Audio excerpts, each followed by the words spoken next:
बाजार बोलता है। इसमें एफआईज का डेटा एक बार देख लेते हैं। कल एफआईज ने फिर खरीदारी ही की है और इसका इम्पैक्ट ये है कि देखिए, परसों के जो डेटा था उसमें तो आईटीसी की डील भी सब लोगों ने शामिल कर दी थी कि आईटीसी की जो ब्लॉक डील हुई थी उसमें एफआईज ने बड़ा चंक उठाया। लेकिन कल के डेटा में 884 ये प्योर एफआईज का डेटा, डीआईज का 4286 करोड़ रुपए की बाइंग है। तो इंस्टीट्यूशन की साइड से कल मोर देन 5000 करोड़ की बाइंग हुई है। ये मार्केट को शायद पॉजिटिव लगना चाहिए, लेकिन अभी तक दिखा नहीं स्क्रीन पर। एक बार देख लेते हैं ग्लोबल इंडिसेस का हाल, क्योंकि आज ग्लोबल मार्केट में थोड़ी सी अनिश्चितता है, उसका थोड़ा सा इंडियन मार्केट पर भी इम्पैक्ट देखने के लिए मिल रहा है। जापान में थोड़ा महंगाई दर ज़्यादा आ गई है, जिसकी वजह से आज वहाँ के मार्केट में तेज गिरावट है करीब 1.25% की। उसके बाद हैंसेंग और शंघाई, यहाँ पर हैंसेंग में करीब 1.5% की गिरावट है, शंघाई और कोस्पी में भी रेड मार्क बना हुआ है। तो आज एशियन मार्केट की तर्ज पर चल रहा है इंडियन मार्केट। डाउ से हरा निशान था, कल करीब 0.25% बढ़कर बंद हुआ, लेकिन वहाँ पर जो रसाकशी चल रही है डोनाल्ड ट्रंप और उनकी कोर्ट के बीच में, वो भी काफ़ी कुछ ग्लोबली देखने वाली बात होगी। उस पर विस्तार से बात करेंगे, लेकिन एक बार टॉप गेनर्स और लूजर्स देख लेते हैं, कौन से काउंटर हैं जो आज अच्छी स्ट्रेंथ दिखा रहे हैं इस मार्केट में। तो सुरिलॉन आफ्टर रिजल्ट्स ज़बरदस्त नतीजा है और ज़बरदस्त उछाल काउंटर पर देखने के लिए मिल रहा है 11% का। जीपीपीएल गुजरात पीपावाव करीब 7.5% ऊपर है, रैलिस इंडिया 7% ऊपर है, इंजीनियर्स इंडिया और वॉक फार्मा यहाँ पर भी करीब 6 से 7% का उछाल देखने के लिए मिल रहा है। एक बार देख लेते हैं कौन से काउंटर हैं जो कि आज के मार्केट में टॉप लूजर्स हैं। तो टॉप लूजर्स की संख्या में देखें तो आईएफसीआई यहाँ पर करीब 6% की गिरावट, मजगांव डॉक करीब 5% नीचे आफ्टर रिजल्ट्स, ऑर्किड फार्मा करीब 5% नीचे, आईटीआई हालांकि अच्छे नतीजों के बाद शेयर चला था, लेकिन अब थोड़ा सा प्रॉफिट बुकिंग का शिकार बनता हुआ 5% नीचे काउंटर, साथ ही केएनआर कंस्ट्रक्शन करीब 4.5% नीचे। तो ये कुछ एक खबरों वाले काउंटर है और कुछ न्यूज़ वाले काउंटर है जिनका आपकी इम्पैक्ट आप स्क्रीन पर देख पा रहे हैं। लेकिन इम्पॉर्टेंट इस समय अमेरिका से चल रहा है, जहां पर कि टैरिफ फैसले पर जो अपडेट है वो यही है कि ट्रंप टैरिफ को अवैध बताने वाले फैसले के खिलाफ अपील कर रहे हैं और आज उनका जो एडमिनिस्ट्रेशन है सुप्रीम कोर्ट जा रहा है वहाँ की, अमेरिका की। अब उनकी जो लोअर कोर्ट थी उसने अमेरिका में जो अमेरिका ने जो दुनिया भर पर टैरिफ लगाया उसको ही लीगल करार दे दिया, जिसकी वजह से डोनाल्ड ट्रंप का एडमिनिस्ट्रेशन थोड़ा सा बिफर गया और अब वो हायर कोर्ट पर जा रहे हैं। लेकिन कोर्ट के अनुसार 9 जुलाई की डेडलाइन के बाद भी टैरिफ नहीं लगेगा। अब ये बड़ा इंटरेस्टिंग है, अगर ये कोर्ट में फैसला थोड़ा सा टलता है, थोड़ा डिले होता है, तो 9 जुलाई के बाद क्या होगा, क्योंकि डोनाल्ड ट्रंप चाहेंगे कि फैसला हो, टैरिफ लगे, और उनकी खुद की कोर्ट नहीं चाहती कि टैरिफ लगे। अब ये इंटरेस्टिंग है। अविनाश सर, ये डोनाल्ड ट्रंप लग रहा है कि फंस ज़्यादा रहे अपने ही चीज़ों में, क्योंकि टैरिफ वाले मामले में वो खुद अपने देश में अपनी पार्टी के साथ फंस गए। अभी जब वो टैक्स बिल लेकर आ रहे तब उनकी पार्टी विरोध कर रही थी, जनता उनके खिलाफ होती जा रही है। ऐसा लग रहा है जैसे अमेरिका में सबसे ज़्यादा परेशानी डोनाल्ड ट्रंप की पार्टी से, डोनाल्ड ट्रंप से ही उनकी पार्टी को सबसे ज़्यादा परेशानी होने लगी है। अब ऐसे में सर, जो हमारी कंपनीज़ हैं उनका जो एक्सपोज़र है अमेरिका में, उन पर क्या करें, क्योंकि उनको भी एक अनसर्टेनिटी तो क्रिएट हो ही जाती है पॉलिसी फ्रंट पर। और दूसरा, ये डोनाल्ड ट्रंप के बारे में बताएं सर, क्या चल रहा है, इसमें क्या अपडेट है? देखो विवेक, मुझे लगता है कि डोनाल्ड ट्रंप जितना जल्दी यू टर्न करते हैं वो शायद अमेरिकन इन्वेस्टर्स भी जान गए हैं। और मुझे लगता है कि सारे निवेशकों को एक बात तो पता चली है कि उन्होंने पहले तो सबको अप्रैल 2 को डराया टैरिफ्स अनाउंस करके, लेकिन उसके बाद एक 8-10 दिनों में पूरा यू टर्न करके ये पता चला कि बेसिकली वो बहुत अच्छे बिजनेसमैन है, वो नेगोशिएटिंग टेबल पे सबको लाना चाहते हैं। और मुझे लगता है कि सितंबर तक होपफुली हमारा भी यूएस ट्रेड डील पक्का हो जाएगा। कहीं ना कहीं देखिए, अभी कल खबरें आई थी कि उन्होंने एक टेम्पररी पॉज लिया है, क्योंकि वहां के कोर्ट ने उनको कहा कि उनको कोई अथॉरिटी नहीं है, लेकिन उन्होंने ऊपर के कोर्ट में अभी अर्जी करने के बाद उनको ये रिलीफ मिला है। अभी वो सुप्रीम कोर्ट में जाएंगे, तो ये मसला चलता रहेगा। मुझे नहीं लगता है कि इसके कारण से कोई भारी गिरावट हमारे बाजार में आएगी या यूएस मार्केट्स में इसका इम्पैक्ट होगा, क्योंकि टैरिफ अभी पूरी तरह से मार्केट्स ने डिस्काउंट कर दिए। रही बात हमारे मार्केट्स के लिए, तो डेफिनेटली जो ट्रिगर्स मैंने कहा कि इन्फ्लेशन कम होने की पॉसिबिलिटी है, बारिश अगर अच्छा आता है तो फूड इन्फ्लेशन कंट्रोल में आएगा। उसके बाद और एक रेट कट की उम्मीद हम कर सकते हैं, हालांकि ये पॉलिसी में आएगा कि नहीं पता नहीं। तो ओवरऑल मुझे लगता है कि कॉर्पोरेट सेक्टर काफी तेजी से ग्रो कर रहा है, एक्सपेंशन और बिजनेस कमेंट्री काफी कंपनीज की अच्छी है। तो कहीं ना कहीं देखिए आपको यूएस मार्केट्स में जो भी कंपनी है इनको एक मीडियम टू लॉन्ग टर्म नजरिए से देखना है। मुझे नहीं लगता है कि फार्मा हो, आईटी हो या ऑटो कंपोनेंट्स एक्सपोर्ट्स हो, ये कंपनीज को बिल्कुल नजरअंदाज यूएस कर सकता है इंडियन कंपनीज को, क्योंकि इनके जो कॉस्ट कॉम्पिटिटिवनेस फैक्टर है वो बहुत ही बढ़िया है। तो उस पॉइंट ऑफ व्यू से मुझे लगता है कि जहां पे भी लोगों ने निवेश किया है, जहाँ पे ऑटो कंपोनेंट, फार्मा, आईटी हो, थोड़ा सा इंतजार करें। सितंबर के बाद आपको इन सारे सेक्टर्स में वापस क्लैरिटी और रीरेटिंग देखने को मिलेगी। ठीक है, तो सितंबर का भी इंतज़ार करना होगा और काफ़ी कुछ आपको री-रेटिंग मिल जाएगी। तो अब अगले जो 1-2 महीने होंगे ये पॉलिसी फ्रंट में बड़े घुमावदार होंगे, पेचीदा होंगे, क्योंकि बहुत सारी ट्रेड डील्स होनी है, किसके साथ क्या शर्तें हैं, क्या कुछ होना है, टैरिफ को लेकर क्या अपडेट्स होंगे, 9 जुलाई की डेडलाइन होगी, तो वो सारी चीज़ें होंगी।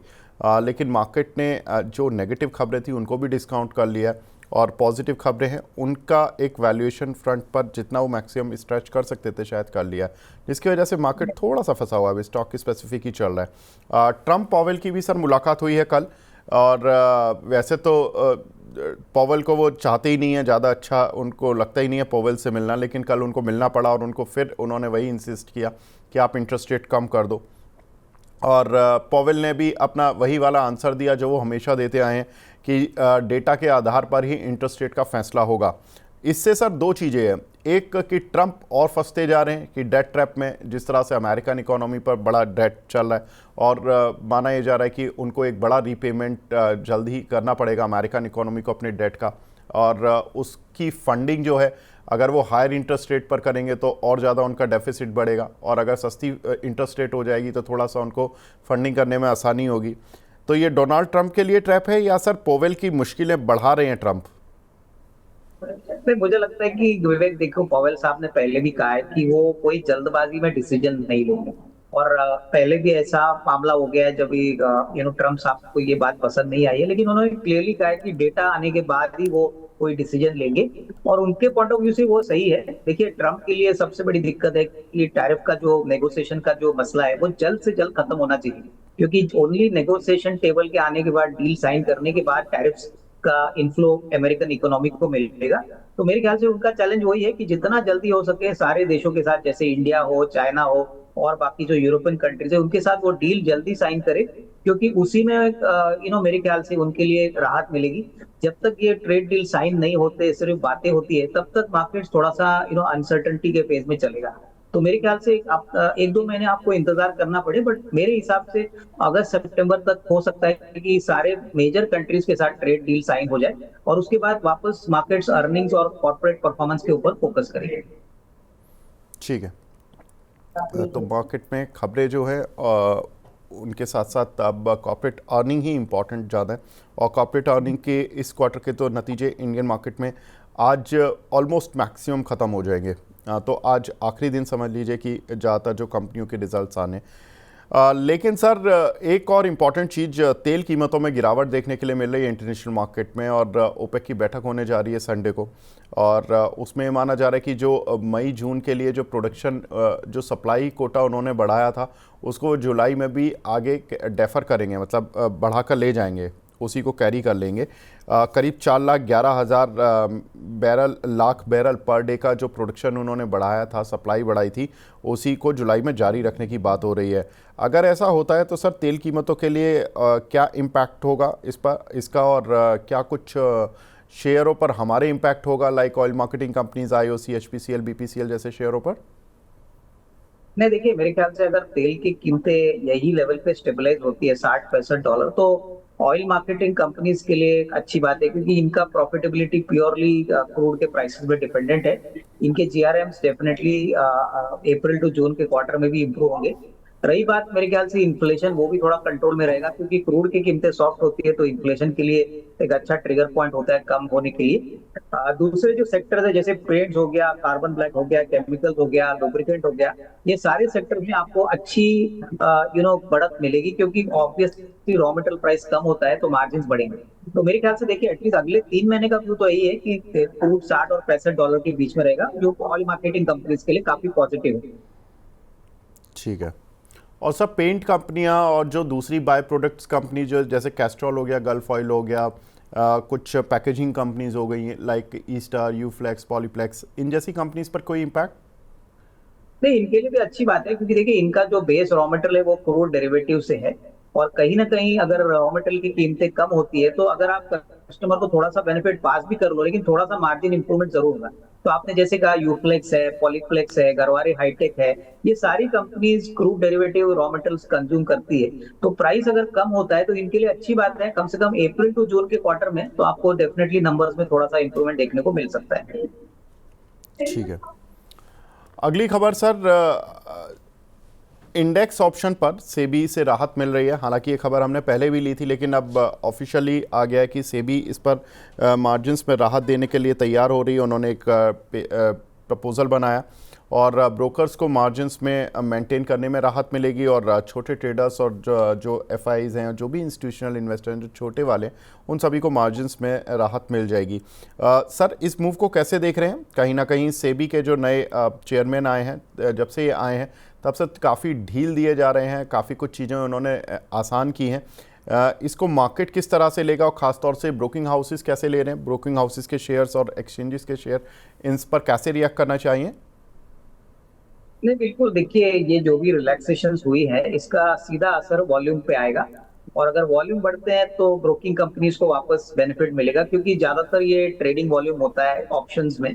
और अगर इन्होंने थोड़ा सा रियायत ब्रोकर्स को दिया है मार्जिन्स को लेके, तो डेफिनेटली इसका मतलब क्लाइंट्स और ज्यादा ट्रेड कर पाएंगे।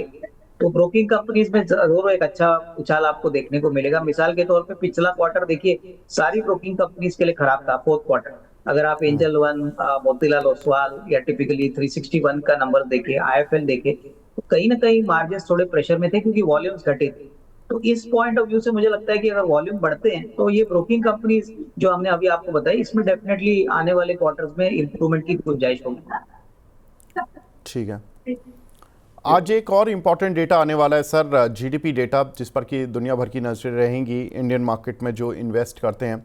और Q4 जीडीपी में करीब 6.4% से लेकर 6.5% तक की ग्रोथ देखने के लिए मिल सकती है, जो कि एक ग्रेजुअल रिकवरी है। अगर हम पिछले डेटा देखें जीडीपी के, तो 6.2% की ग्रोथ देखने के लिए मिली थी हमें लास्ट क्वार्टर में, और पिछले साल Q4 में ही 7.8% की थी ग्रोथ। तो पिछला साल तो काफ़ी अच्छा रहा था जीडीपी ग्रोथ के मामले में, करीब 8% की अमूमन बढ़त देखने के लिए मिली हर क्वार्टर में। लेकिन इस साल जो ग्रोथ है वो 6.7% का हाईएस्ट स्लैब था, जो कि Q1 में देखने के लिए मिला। उसके बाद से जीडीपी ग्रोथ थोड़ी सुस्त हुई Q2 में, और उसके बाद से जीडीपी अच्छा चल रही है। पूरे फाइनेंशियल ईयर के लिए देखें तो पिछले 4 सालों में स्लोएस्ट जीडीपी ग्रोथ इसी साल देखने के लिए मिलेगी, क्योंकि कोविड के बाद हमने देखा कि FY22 में 9.7%, वो लो बेस इफेक्ट था जिसकी वजह से हमने इतनी ज़बरदस्त जीडीपी ग्रोथ देखी थी। FY23 में लेकिन अच्छी ग्रोथ आई, FY24 में अच्छी ग्रोथ आई, FY25 में भी ख़राब नहीं है, लेकिन हाँ थोड़ी स्लो है। 9.78% की कंपैरिजन में करीब 6.4% की जीडीपी ग्रोथ देखने के लिए मिलेगी। अविनाश सर, आज जब ये जीडीपी ग्रोथ डेटा आएंगे, अगर एक्सपेक्टेड लाइन पर आए, तो कौन से पर्टिकुलर सेक्टर हैं जो कि आप फोकस कर रहे हैं? क्योंकि मैं एक मिनट सर सेक्टोरल ग्रोथ भी बता देता हूँ। एग्रीकल्चर में जो ग्रोथ है इस साल अच्छी आने वाली है, 3.8% की। मैन्युफैक्चरिंग थोड़ा सुस्त दिख रहा है, 5.3% की ग्रोथ है एस्टिमेट्स हैं। माइनिंग में 2.9% की ग्रोथ, माइनिंग थोड़ा सुस्त है। ट्रेड होटल्स वगैरह में 5.8% की ग्रोथ है। फाइनेंशियल और अदर सर्विसेज अच्छा कर रही हैं इस साल, वो हमने शेयर्स में भी देखा। यहाँ पर बैंक निफ्टी ने अच्छा प्रदर्शन करके दिखाया। पब्लिक एडमिनिस्ट्रेशन जो सेक्टर है उसमें करीब 9% की ग्रोथ देखने के लिए मिलेगी इस साल, जो कि 7.8% थी लास्ट ईयर। अविनाश सर, कौन से पर्टिकुलर सेक्टर जो आप जीडीपी के चलते फोकस में रखेंगे, और क्या लगता है कि ये जो 4 साल की लोएस्ट ग्रोथ आ रही है, ये बॉटम है हमारा इस साल, या और अगले साल हम अच्छा दिखेंगे, या और इससे थोड़ा वीक होते हुए दिखेंगे? नहीं, मेरे ख्याल से देखिए, अभी जो मसला चल रहा है यूएस टैरिफ्स का, ये मेरे ख्याल से एक बार सोल्यूशन आता है तो यहाँ पे जो एक्सपोर्ट ओरिएंटेड कंपनीज है वो भी नेक्स्ट ईयर हमको हमारी जीडीपी को अच्छी तरह से कंट्रीब्यूट करेगी। डोमेस्टिक इकोनॉमी में मुझे लगता है कि अगले साल डेफिनेटली जीडीपी ग्रोथ अच्छा रहेगा। देखिए ये साल ग्रोथ अगर 6.4% भी आता है तो मुझे लगता है कि ये काफी अच्छा नंबर है। और यहाँ पे जो सेक्टर्स इंप्रूवमेंट दिखाएंगे, पहले तो मैन्युफैक्चरिंग रहेगा, कैपिटल गुड्स रहेगा, फाइनेंशियल्स रहेंगे, उसके बाद काफी ऐसे पीएसयू कंपनीज है, और प्लस सरकारी बैंक्स या और प्राइवेट सेक्टर बैंक, इसको आपको इंक्लूड नहीं कर एक्सक्लूड नहीं करना है, क्योंकि जब भी कंट्री का इकोनॉमी बढ़ता है तो ऑब्वियसली बैंकिंग एक बहुत इंपॉर्टेंट सेक्टर होता है। प्लस उसके बाद जो पुराने जो इकोनॉमी रिलेटेड सेक्टर्स है वो तो लॉजिस्टिक्स है, तो यहाँ पे भी आपको अच्छी ग्रोथ देखने को मिलेगी। जो कोर सेक्टर्स है, सीमेंट है, स्टील है, वहां पे भी अच्छी ग्रोथ आएगी। तो मुझे लगता है कि देखिए ये number on the face of it come लगेगा, बट अगर आप ब्रॉडर मार्केट में अगर कंपनीज के नतीजे देखें तो बहुत सारी ऐसी कंपनीज है जो काफी अच्छा कर रही है, ग्रोथ दिखा रही है, ऑर्डर बुक भी अच्छा है। तो उस पॉइंट ऑफ व्यू से मुझे नहीं लगता है कि ये नंबर आने के बाद मार्केट में कोई भारी बिकवाली आएगी। मेरे ख्याल से ये नंबर सिर्फ एक ओवरऑल इंडिकेटर देते हैं, और आने वाले एक दो क्वार्टर्स के बाद ही आपको अगले साल का जीडीपी का ग्रोथ का नंबर का अंदाजा आएगा। तो नेट नेट तो हम पॉजिटिव है, बट ये नंबर्स में कोई ऐसा नहीं है कि इस नंबर के आने के बाद मार्केट में कोई भारी पैनिक आएगी, तो इसको मार्केट इतना सीरियसली भी नहीं देखेगी। ठीक है, तो मार्केट इसको इतना सीरियसली नहीं देखेगा, लेकिन सर कौन से सेक्टर्स पर सर, क्योंकि हमने देखा कि मॉनसून भी इस बार नॉर्मल आ रहा है और काफ़ी अच्छी बात यह है कि एक कुछ सालों से लगातार नॉर्मल मॉनसून आ रहा है, ये अच्छी चीज़ है इंडियन इकोनॉमी के लिए। लेकिन कुछ कुछ सेक्टर सर, जैसे कि हमने शुगर देखा, शुगर में नॉर्मल मॉनसून होने के बाद भी सारे शेयर पिट गए थे पिछले एक साल में। क्यों? क्योंकि रिकवरी रेट उतना अच्छा नहीं आया मॉनसून के बाद भी गन्ने का।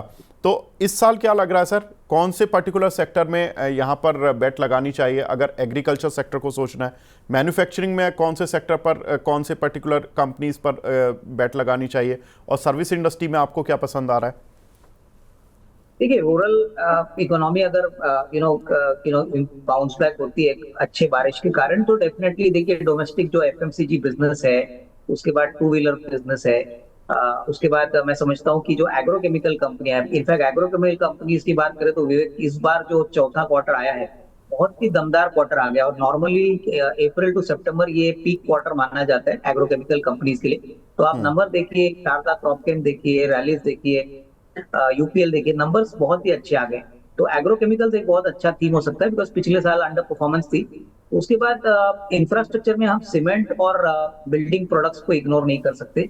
सीमेंट में अच्छी तेजी हो सकती है। सीमेंट बिल्डिंग ब्लॉक्स में, यानी जो सेरामिक टाइल वाली कंपनियां हैं जो किचन अप्लायंसेस बनाते हैं, ये डेफिनेटली बनेगी। और उसमें हम रियल एस्टेट को भी एक्सक्लूड नहीं कर सकते, क्योंकि अगर ऑब्वियसली हाउसिंग भी चलता है तो रियल एस्टेट भी चलेगा, और उसके बाद उसमें जो हाउस अप्लायंसेस होते हैं वो भी चलेंगे। तो ओवरऑल जो डोमेस्टिक फेसिंग सेक्टर्स है वहां पे अच्छी खासी ग्रोथ आएगी। प्लस आपने सर्विसेज की बात की, तो यहाँ पे तो जो परफॉर्मेंसेस होटल सेक्टर का आ गया है। कल मैं लेमन ट्री के नंबर देख रहा था, नंबर्स काफी अच्छे हैं। इसके पहले इंडियन होटल्स नंबर अच्छे दिखा है, सामी होटल्स के नंबर अच्छे आ गए। तो कहीं ना कहीं होटल हॉस्पिटैलिटी भी एक अच्छा सेक्टर है, जो मुझे लगता है कि जहाँ पे टेलविंड बहुत अच्छा है। तो कहीं ना कहीं देखिए इंफ्रा में पोर्ट लॉजिस्टिक्स और एग्रोकेमिकल्स, रूरल साइड पे एफएमसीजी, टू व्हीलर्स, और ऑब्वियसली हम इसको इग्नोर नहीं कर सकते कि इसका सारा इम्पैक्ट पॉजिटिवली बैंकों के ऊपर भी आएगा। अगर ये सारे सेक्टर्स ग्रो करते हैं तो ऑब्वियसली कॉर्पोरेट और जो डिमांड रहेगी both working capital as well as capex के लिए, ये बैंकों के लिए काफी अच्छा एक माहौल क्रिएट करेगी। तो नेट नेट मेरे ख्याल से इन सेक्टर पे फोकस करिए। अभी तो फिलहाल आईटी, मेटल और फार्मा, इसके ऊपर थोड़ा सा आप कॉशियस रहिए, क्योंकि मेटल में तो आपको कंपनीज ने नंबर अच्छे दिखाए, लेकिन आईटी में मुझे लगता है कि अभी भी थोड़ा समय आपको रुकना चाहिए। ठीक है, तो आईटी में रुकना चाहिए, मेटल और फार्मा में थोड़ा कॉशियस रहना चाहिए। बाकी सारे सेक्टर सर ने बता दिए कहाँ पर पॉजिटिवली सोचना भी है। तो ये कुछ चीज़ें आपको देखने लायक होंगी इस जीडीपी डेटा के साथ। लेकिन सर एक डेटा जो कि कल सुजलॉन एनर्जी का आया, निवेशक जो छोटे निवेशक हैं काफ़ी खुश हो गए होंगे आज जब शेयर को 10% ऊपर देखा होगा। बहुत सारे लोगों ने निराशा भी लगी होगी जिन्होंने कल प्रॉफिट थोड़ा बुक कर लिया होगा कि उन्होंने क्यों प्रॉफिट बुक किया, 10% ऊपर आ गया गिरे हुए बाजार में भी। रेवेन्यू 73% बढ़ा सर, प्रॉफिट 365% बढ़ता हुआ दिखाई दिया। एबिटा में 88% की ग्रोथ, और एबिटा मार्जिन्स करीब 15.74% से बढ़कर 17.13, तो ज़बरदस्त रिजल्ट आए हैं। मार्केट की एक्सपेक्टेशन थी कि रेवेन्यू 64% बढ़ेगा, तो 73% बढ़ता हुआ दिखाई दिया। नेट प्रॉफिट उनको लग रहा था कि 44% बढ़ेगा और एबिटा भी 44% बढ़ेगा, वो तो डबल ही बढ़ गया। जितना मतलब मार्केट एक्सपेक्ट नहीं कर रहा था उससे ज़्यादा एबिटा बढ़ गया, और एबिटा मार्जिन्स भी बढ़ गए। सर ये जो रिजल्ट्स आए हैं ये अब प्राइस इन है इस शेयर में, जितना 74-75 रुपये तक जो ये आज इसमें दिखाए लेवल, या अभी और इसका प्राइस अपवर्ड होना है इन नतीजों के बाद? नहीं, मेरे ख्याल से देखिए नंबर्स तो बहुत ही अच्छे आ गए हैं, और जैसे सभी को पता है अभी भी सुजलॉन कम से कम 1.5-2 साल की ऑर्डर बुक पे बैठी है।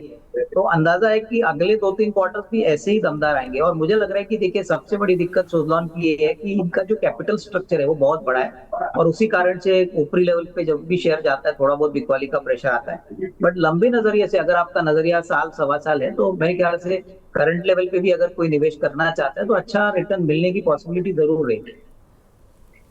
ठीक है, तो सर क्या टारगेट लेकर चलें इसमें? नहीं, मेरे ख्याल से देखिए अभी तो 72 है। मेरे ख्याल से इन द नियर टर्म 85-90 का एक रीजनेबल टारगेट पॉसिबल लग रहा है। बट वो भी हमको आगे सेकंड क्वार्टर आने के बाद, दैट इज जून क्वार्टर आने के बाद वापस एक बार रिव्यू लेना पड़ेगा। But at least as of now 85 to 90 ये लेवल लेके मेरे ख्याल से एक इन्वेस्टमेंट ओरिएंटेड ट्रेड हम कर सकते हैं। ठीक है, तो जिन लोगों के पास है वो 85 to 90 को भी अप्रोच कर सकते हैं। अभी तक के जो टारगेट्स है ज़्यादातर जो ब्रोकिंग हाउसेस के थे वो 75 की रेंज में थे, 75-80 तक। अब थोड़ा सा अपवर्ड रिवाइज होते हुए दिख रहे हैं। लेमन ट्री सर, यहाँ पर नतीजे आए, प्रॉफिट में करीब 26.5% की ग्रोथ दिखी, रेवेन्यूज़ में करीब 15.5% की तेज़ी देखने के लिए मिली, एबिटा 19% बढ़ा, मार्जिन्स में भी थोड़ी ग्रोथ आई है, करीब 150 बेसिस पॉइंट की। सर, इन नतीजों को कैसे देखें लेमन ट्री के? और उसके बाद काउंटर आज उतना मतलब रिएक्ट नहीं करा जिस तरह के नतीजे हैं। इनफैक्ट शेयर कल की क्लोजिंग से थोड़ा ऊपर ओपन हुआ था, ऊपर भी गया, 145-80 तक गया, लेकिन अभी 141-70 के करीब आ गया है। तो इस काउंटर को कैसे देखें?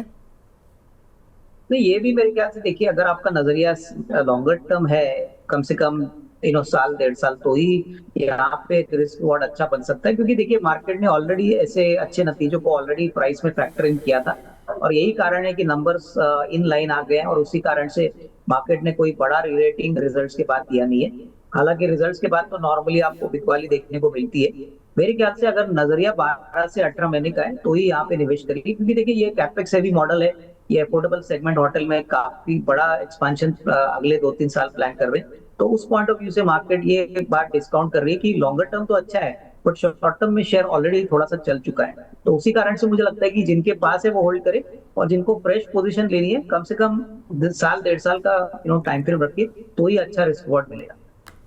ठीक है, अगला काउंटर सर एसजेवीएन। यहाँ पर देखें तो रिजल्ट्स में थोड़ा सा दिक्कत आई है, रेवेन्यू 4.5% जरूर बढ़ा, लेकिन नेट लॉस आया है कंपनी का 127.6 करोड़ का, जबकि प्रॉफिट था कंपनी को लास्ट ईयर 61 करोड़ रुपए का। एबिटा जरूर प्लस है, और मार्जिन्स लेकिन थोड़े से डाउन है। सर कैसे देख रहे हैं एसजेवीएन के नतीजे को? क्योंकि ऑपरेशनल फ्रंट पे इतने ख़राब नहीं है, नेट फ्रंट पे थोड़ा सा वीक दिख रहे हैं। आई थिंक कुछ इनका टैक्स इशू या कुछ होगा, जिसकी वजह से इस काउंटर के नतीजे इस तरह के दिखने के लिए मिल रहे हैं नेट लेवल पर। क्या करें सर एसजेवीएन में? नहीं, ये भी मेरे ख्याल से देखो एक स्लो मूविंग काउंटर है, और जिस प्राइस पे अभी वो ट्रेड कर रहा है, मेरे ख्याल से देखिए कोई फ्रेश ट्रिगर जब तक आता नहीं है, स्पेसिफिकली अर्निंग्स के पॉइंट ऑफ व्यू से या कोई नया प्रोजेक्ट से, तब तक स्टॉक एक छोटी दायरे में ही चलेगा। हालांकि ऑपरेशनल नंबर अच्छे हैं, लेकिन आई मीन काफी लोग मार्केट में नेट लॉस तो एक्सपेक्ट नहीं कर रहे थे। तो आई थिंक मेरे ख्याल से आने वाले क्वार्टर में होपफुली अगर कंपनी वापस प्रॉफिटेबिलिटी में आती है और रेवेन्यू ग्रोथ अच्छा दिखाती है, तो ही आपको एक छोटा अपसाइड देखने को मिलेगा। अदरवाइज मेरे ख्याल से ये ज्यादातर एक मार्केट परफॉर्मर ही रहेगा। ठीक है, तो सर अभी जिनके पास हैं वो होल्ड कर लें? हाँ, लंबी नजर के लिए होल्ड करें, क्योंकि देखिए ये स्टॉक में एक बात तो क्लियर है कि रिन्यूएबल एनर्जी के ऊपर गवर्नमेंट का फोकस है, और क्लियरली यहाँ पे ये मार्केट लीडर है। तो अगर नजरिया आपका 12-15 महीने का है तो आप होल्ड करिए। इसमें मुझे नहीं लगता कोई बड़ी गिरावट भी आएगी, लेकिन on the upside also gains limited हो गए जब तक आने वाला क्वार्टर में इंप्रूवमेंट आपको देखने को ना मिले। ठीक है, वैसे भी इनका जो मार्च क्वार्टर होता है वो उतना स्ट्रांग नहीं रहता है, लेकिन हाँ लास्ट ईयर भी उनका जो थोड़ा था प्रॉब्लम था ऑपरेशनल फ्रंट पे, लास्ट ईयर भी प्रॉब्लम था, इस साल भी है, तो ये थोड़ा सा है। लेकिन कंपनी के जो नेट लेवल है वो ऑफ कोर्स मार्केट को इतना पसंद नहीं आया, जिसकी वजह से काउंटर में गिरावट आज देखने के लिए मिल रही है। अगला काउंटर सर जहां पर की नतीजे आए हैं वो है मझगांव डॉक। आज इस काउंटर पर हमने देखा भी कि गिरावट आती हुई दिखाई दी है। रेवेन्यू भले ही 2.25% बढ़ा हो, लेकिन नेट प्रॉफिट 51% गिर गया है और एबिटा भी 83% गिरा है। मार्जिन्स तो बिल्कुल ही ख़राब हो गए हैं, 16.9% से घट के 2.8%। तो इतने ज़बरदस्त हैमरिंग मझगांव डॉक पर। सर क्या करें अभी इसमें? नहीं, मेरे ख्याल से देखिए, ये स्टॉक तो इंडो पाकिस्तान के वॉर के बाद तो बहुत चला था, और ये मैंने पहले भी कहा था कि प्योरली नैरेटिव के ऊपर स्टॉक्स को खरीदना एक गलत बात है। देखिए, नंबर्स तो माजगांव डॉक के खराब आ गए, भारत डायनेमिक्स का भी नंबर अभी हाल ही में आया था, काफी खराब था। तो quarter on quarter in companies को इवेल्युएट करना शायद सही तरीका नहीं होगा, क्योंकि देखिए, एग्जीक्यूशन एक क्वार्टर में अच्छा होता है, एक क्वार्टर में नहीं अच्छा होता है। हालांकि माजगांव डॉक और भारत डायनेमिक्स दोनों ही बहुत अच्छे ऑर्डर बुक पे बैठी है। तो लंबा अगर नजरिया किसी का है 1.5-2 साल का, तो डेफिनेटली माजगांव डॉक में कोई चिंता नहीं है। बट शॉर्ट टर्म में ऐसे नंबर्स आने के बाद डेफिनेटली आपको बिकवाली देखने को मिलेगी, और कम से कम मैनेजमेंट का जो आज कॉल है उसके बाद ही पता चलेगा कि एक्चुअली क्या रीजन था कि इतना खराब परफॉर्मेंस आया और आने वाला क्वार्टर कैसे रहेगा। तो नेट नेट तो जिनके पास पहले का है वो खरीद ले। नई खरीद के लिए मुझे लगता है कि थोड़ा सा इंतजार करे, हो सकता है आपको थोड़ा सा और निचले लेवल स्टॉक में मिले। ठीक है, तो अभी एनालिस्ट कॉल का इंतज़ार है और मैनेजमेंट क्या बोलता है वो देखना बहुत इंपॉर्टेंट होगा। क्योंकि प्रॉफिट तो गिरा है, एबिटा ज़्यादा गिरा है, प्रॉफिट उतना नहीं गिरता हुआ दिखाई दिया, मार्जिन्स लेकिन काफ़ी श्रिंक हो गए। इस पर मैनेजमेंट क्या बोलता है ये देखना काफ़ी इंपॉर्टेंट होगा। अगला सर एनबीसीसी, जहां पर कि रेवेन्यू में करीब 16% का उछाल देखने के लिए मिला, नेट प्रॉफिट 29% बढ़ता हुआ दिखाई दिया, एबिटा 19% और मार्जिन्स में भी मामूली बढ़त आती हुई दिखाई दी। अभी एनबीसीसी पर क्या करना है सर? नहीं, मेरे ख्याल से एनबीसीसी में आप पोजीशन होल्ड करिए। देखिए, कंपनी वापस ग्रोथ ट्रैक पे आई है, और जिस प्रकार का अभी एक्सपेक्टेशन है कि अप्रैल टू जून और जुलाई टू सितंबर में तो एक अच्छा उछाल देखने को मिलेगा गवर्नमेंट स्पेंडिंग में, तो उसका एक बेनिफिट एनबीसीसी को जरूर मिलेगा। तो डेफिनेटली पोजीशन होल्ड करिए। मुझे लगता है आने वाला साल, दैट इज FY 26, पिछले साल के हिसाब से काफी अच्छा होना चाहिए। ठीक है, आज हमारे साथ एक और ख़ास मेहमान जुड़े हैं, अंशुल जैन जी, दर्शकों के पसंदीदा गेस्ट में से एक हैं। और आज उनके साथ एक बड़ी स्पेशल डे भी है उनके लिए, बर्थडे आज उनका, if I am not wrong. Anshul ji, good morning. Sir नमस्कार। अविनाश जी नमस्कार। उम्मीद कर रहा हूँ आपकी तबीयत सब सही है, आप बढ़िया रिकवर कर लिए होंगे। सर, आपको हैप्पी बर्थडे। सर धन्यवाद। आप उम्र में बहुत बड़े हैं, आपके साथ मजाक नहीं कर पाऊंगा, पर मित्तल जी की गलती को सुधार दूं। बर्थडे नहीं है, अवतरण दिवस है। अच्छा अच्छा, ओके। अच्छा, अरे सर, मुझे मेरी टीम ने और कुछ लोगों ने बताया कि आज आपका बर्थडे है। अब नहीं, तो संदीप ने सुबह ही उसको कन्वर्ट करके अवतरण दिवस कर दिया है, तो अब वो अवतरण दिवस हो गया है। अच्छा, अवतरण दिवस। चलिए सर, बढ़िया है। लेकिन अवतरण और बर्थडे में सर कैसे, मतलब ये डिफरेंशिएट कैसे कर रखा है आपने? बर्थडे में सर फिर मैं पार्टी दूंगा, अवतरण दिवस में आप लोग भंडारा करेंगे। अच्छा, ठीक है। तो भंडारा कहाँ करवाना है सर? आप ही को करना है सर, जहां करा दें। ठीक ठीक ठीक सर, तो मतलब इतने पैसे बचाने थे, कोई बात नहीं, इतनी सारी चेंज क्यों करना कि इनको नाम चेंज कर दिए, बर्थडे को अवतरण दिवस कर दिया और भंडारा भंडारा। ठीक है सर, पार्टी बोल देते कि आपको देनी है, हम दे देते। सर, शेयर बाजार का आदमी एक चीज बहुत अच्छे से जानता है, every rupee saved is rupee earned. तो पैसा बचाना बहुत जरूरी है। चलो ठीक है सर, हमसे पार्टी ले लेना, कोई बात नहीं। अविनाश तो सर, आपकी दो हो गई।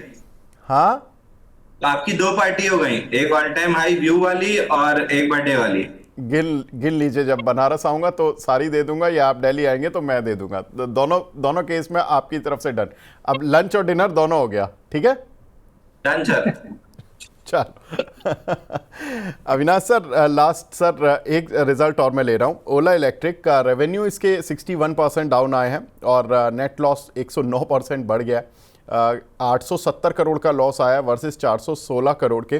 सर कैसे देखें ओला इलेक्ट्रिक? हालांकि कमेंट्री मैनेजमेंट कह रहा है कि Q1 से सुधर जाएगी, हमारे रिजल्ट वगैरह सुधरने लगेंगे।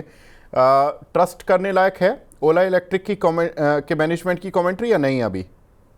नहीं, मुझे लगता है कि देखो विवेक, कोई भी कंपनी में अगर घाटा 870 करोड़ है तो हम ये मान के चल सकते हैं कि देखिए मैन्युफैक्चरिंग इनके लिए बहुत बड़ी दिक्कत है। अगर ये कह रहे हैं कि पहले क्वार्टर से पोजीशन सुधर जाएगी तो मुझे नहीं लगता है कोई बड़ा जमीन आसमान का कंपेरेबल जो एक जमदार क्वार्टर आएगा। ज्यादा से ज्यादा थोड़ा लॉस कम हो जाएगा, लेकिन कितना होगा ये कहना मुश्किल है। तो मुझे तो लगता है कि देखिए शेयर की जो पिटाई हो चुकी है, अगर मान के चलिए अप्रैल टू जून के क्वार्टर में इन्होंने अपने प्रॉमिस पे डिलीवर नहीं किया तो मार्केट इनको और जोर से पिटाई देगी। डेफिनेटली आई थिंक, मुझे लगता है कि रिस्की काउंटर है उनके लिए जो शॉर्ट टर्म ट्रेड लेना चाहते हैं, लेकिन लॉन्गर टर्म के लिए भी मुझे लगता है कि इंतजार करें।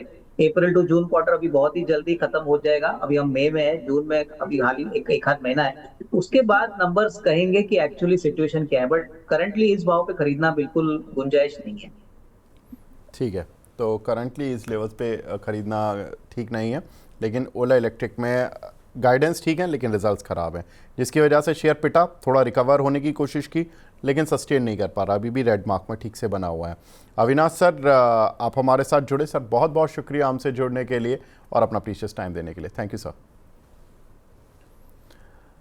आगे बढ़ते हैं, अब अंशुल जी आ गए हैं तो काफ़ी सारे सवाल भी आ जाते हैं इनके साथ, और जल्दी से समय नहीं लेंगे। आज अंशुल जी का वैसे भी बर्थडे है, इनकी शब्दों में अवतरण दिवस है।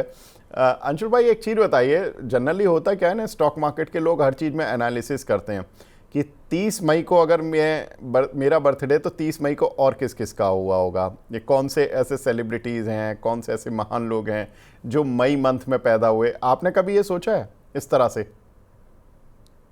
सर, अब पहले जो भी हुए होंगे, मेरे होने के बाद तो सब फीके पड़ ही गए हों, और आगे मुझसे बड़ा कोई हो नहीं पाएगा।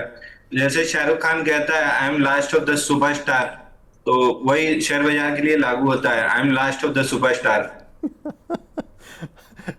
सर सही है, चलिए बढ़िया है। मतलब कोई तो देखा होगा आपने, किसी को तो मानते होगे ना कि आप कि मई महीने में हुआ, चलो अच्छी बात है। कुछ मतलब उनसे सीखने के लिए, जैसे अब बहुत सारे लोग हैं कि मान लीजिए अप्रैल में हुए कि जी सचिन तेंदुलकर अप्रैल महीने में हुए थे, और नवंबर में जी कि शाहरुख खान हुए कि, तो इस तरह से दिसंबर में सलमान खान हुए। तो इस तरह से लोग मानते कि हाँ भाई, मैं तो उस मंथ में पैदा हुआ हूँ या उन डेट्स के आसपास पैदा हुआ हूँ जहाँ इतने बड़े बड़े सेलिब्रिटीज़ हुए हैं। तो आप बचपन से ऐसे सोचते थे या अभी सोचना शुरू करा जब स्टॉक मार्केट में आ गए? सर देखिए, बर्थडे का कभी चार्म रहा नहीं, क्योंकि मई में पड़ता है, सब दोस्त नानी की तरफ चले जाते थे, तो कभी ऐसा रहा नहीं। ये रहता था कि फैमिली के साथ हमेशा टाइम स्पेंड करने का वही रहता था। शाम को पापा पिक्चर दिखाते थे, फिर हम लोग खाना खाने होटल जाते थे। तो आज भी वही ट्रेंड कंटिन्यू है कि परिवार के साथ बाहर जाते हैं और वही टाइम स्पेंड करते हैं। शुरू से वही रहा है, तो आगे अभी भी वही बना हुआ है।